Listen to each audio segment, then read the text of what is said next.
আজ মসুর ডাল দিয়ে ডালের বড়া বানাচ্ছি। এই ডালের বড়ার রেসিপিটা আমি আপনাদের সাথে শেয়ার করছি। এখানে 1 কাপের মতো মসুর ডাল নিয়েছি আর জল দিয়ে ভিজিয়ে রাখছি। 1 থেকে 1.5 ঘন্টা ভিজিয়ে রেখেছিলাম। ভিজানোর পর ডালটা একটা মিক্সিতে নিয়ে নিচ্ছি। সব ডালটা নেব না, অল্প কয়টা ডাল থাকবে, কিছুটা আমি আস্ত রাখবো আর কিছুটা মিক্সিতে বেটে নিচ্ছি। মিক্সিতে বেটে নেওয়া ডালটা একটা বড় পাত্রে নিয়ে নিচ্ছি। এর মধ্যে দিয়ে দিচ্ছি কুচিয়ে রাখা পেঁয়াজ। এখানে বড় সাইজের 2টা পেঁয়াজ কুচিয়ে নিয়েছি। পেঁয়াজটা একটু বেশি হলে ডালের বড়াটা খেতে খুব ভালো লাগে। আর আস্ত রেখেছিলাম যে ডালটা, এই ডালগুলো এর মধ্যে দিয়ে দিলাম। সামান্য হলুদের গুঁড়া দিয়েছি, সামান্য জিরে গুঁড়া, সামান্য ধনে গুঁড়াও দিয়ে দিলাম। এবার দিচ্ছি একটা কাঁচা লঙ্কা কুচি করে কেটে নিয়েছি, এটাও এর মধ্যে দিয়ে দিয়েছি। এবার পরিমাণ মতো লবণটা দিয়ে খুব ভালো করে মেখে নেব। গ্যাসে একটা কড়াই বসিয়ে দিয়েছি, এর মধ্যে দিয়ে দেব রিফাইন্ড অয়েল। ডালের বড়াগুলো রিফাইন্ড অয়েলে ভাজলে ভালো লাগে। রিফাইন্ড অয়েল দিয়ে দিলাম। তেলটা খুব ভালো করে গরম হয়ে যাক। এইদিকে ডালের বড়াটা মশলা দিয়ে যে ডালটা আমি রেখেছি মেখে নিলাম খুব ভালো করে। মেখে নেওয়া ডাল থেকে অল্প অল্প করে বড়া বানিয়ে নিচ্ছি। এইভাবে ডালের বড়া বানালে বেশ মুচমুচে হয় খেতে। ডালটা যেহেতু অর্ধেক বেটে দিয়েছি আমি আর অর্ধেক ডাল আস্ত দিয়েছি। এইভাবে একবার বানিয়ে দেখবেন, খুব মুচমুচে হয় ডালের বড়া।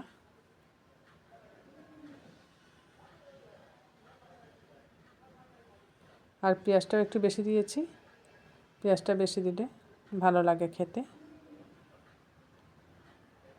খাওয়ার ঠিক আগে বানিয়ে নিলে গরম গরম ডালের বড়াটা খেতে খুব মুচমুচে হয়।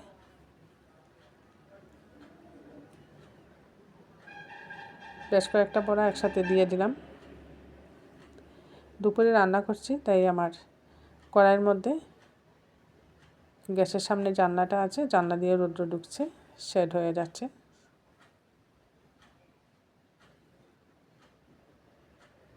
বড়াগুলোকে একদম কম আছে প্রথম একটু এক সাইড ভেজে নিচ্ছি।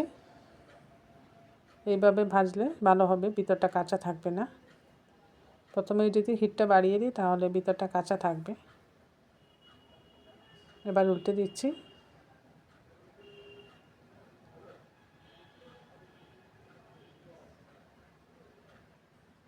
মুচমুচে হয়েছে নিচের দিকটা।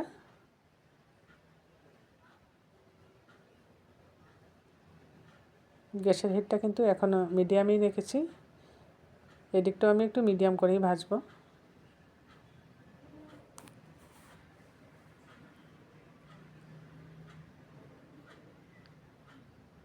একটু সময় নিয়ে ভাজতে হবে ডালের বড়া। এইভাবে ডালের বড়াটা বিকেলে চায়ের সাথে স্ন্যাক্স হিসাবে খেতে বেশ ভালো লাগে।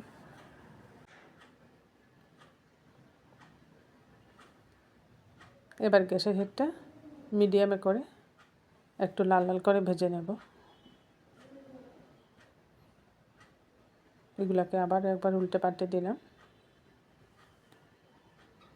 ডালের বড়াগুলো হয়ে গেছে। এদিকে গ্যাসে একটা কড়াই বসিয়ে দিয়েছি, এর মধ্যে সামান্য তেল দিয়েছিলাম, রিফাইন্ড অয়েল দিয়ে একটা বড় সাইজের পেঁয়াজ কুচিয়ে নিয়েছি, এই কুচানো পেঁয়াজটা দিয়ে দিলাম আর সামান্য আদা দিয়েছি। আদা কুচি আর পেঁয়াজ কুচিটাকে একটু হালকাভাবে ফ্রাই করে নেব।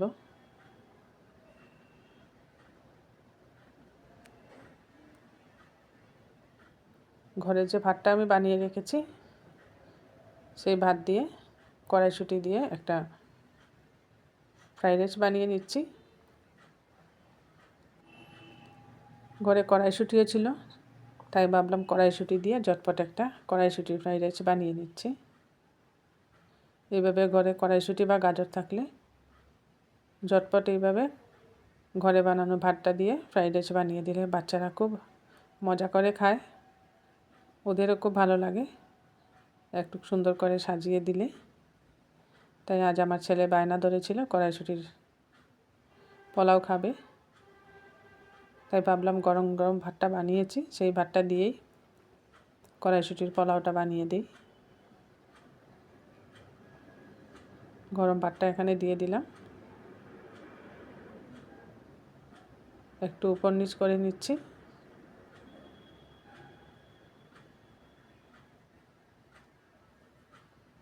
এবার এর মধ্যে কড়াইশুঁটি দিয়ে দিচ্ছি।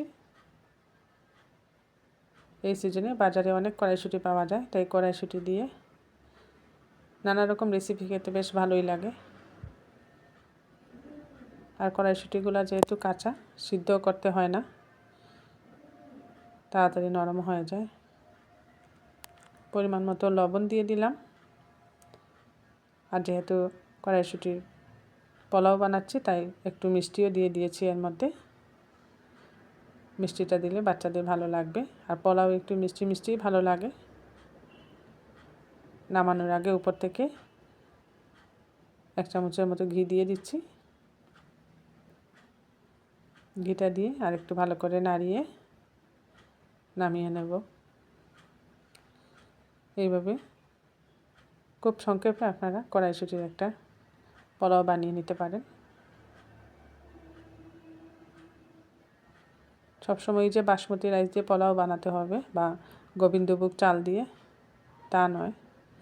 যখন ইচ্ছে করবে ঘরে যে চালটা আমরা সবসময় ভাত বানিয়ে খাই, সেটা দিয়েই বানিয়ে নেওয়া যায়। খুব সুন্দরভাবে বানিয়ে নিলাম কড়াইশুঁটির একটা পোলাও। আর একটা প্লেটে সাজিয়ে দিচ্ছি। এখানে কড়াইশুঁটির পোলাও আর বানিয়েছিলাম সয়াবিন আলুর দিয়ে একটা সবজি, আর দিচ্ছি মসুর ডালের পকোড়া বা মসুর ডালের বড়া। এভাবে প্লেটটা সাজিয়ে দিলে সবাই খুব খুশি হয়ে খাবে।